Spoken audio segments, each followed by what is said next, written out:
Shalom saudaraku yang dikasihi oleh Tuhan Yesus. Mari kita melanjutkan renungan kita dengan tema perbandingan dengan hukum Musa. Ibrani pasal 10 ayat 28. Demikianlah firman Tuhan. Jika ada orang yang menolak hukum Musa, ia dihukum mati tanpa belas kasihan atas keterangan 2 atau 3 orang saksi. Saudara pernah mendengar ungkapan, kalau yang kecil saja sudah begini, apalagi yang besar. Itulah logika yang digunakan penulis Ibrani di sini.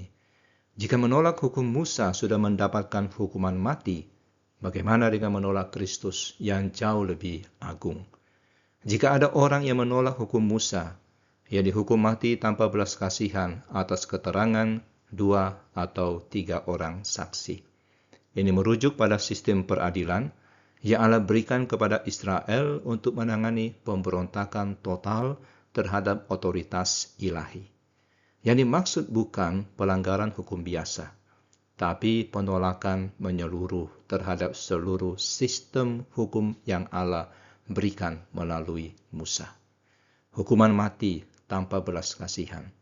Ini menunjukkan bahwa tidak ada ruang untuk pengampunan atau keringanan hukuman setelah kesalahan terbukti.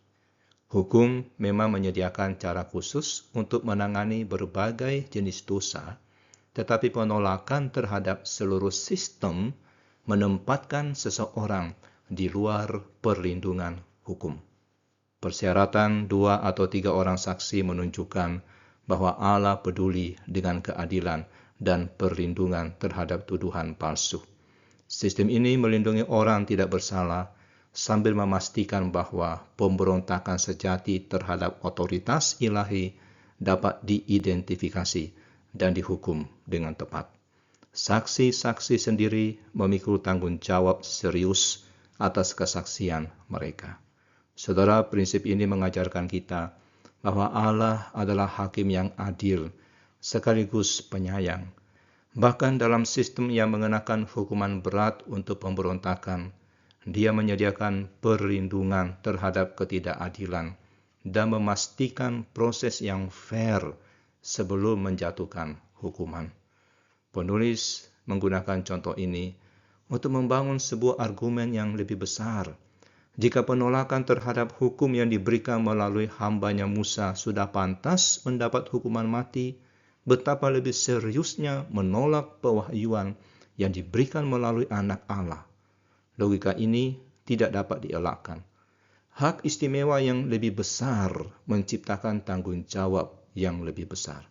Tetapi tujuan penulis bukan menakut-nakuti, tetapi membantu pembaca memahami keseriusan pilihan yang mereka hadapi.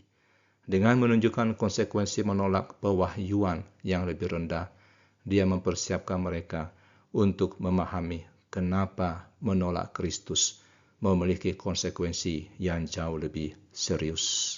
Mari kita berdoa. Bapa, kami mengakui bahwa Engkau adalah Allah yang adil dan kudus.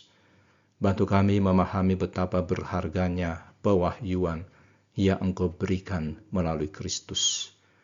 Jangan biarkan kami menganggap enteng kasih karunia-Mu, atau mengabaikan tanggung jawab kami sebagai penerima kasih karunia kebenaran. Di dalam nama Tuhan Yesus kami berdoa. Amin.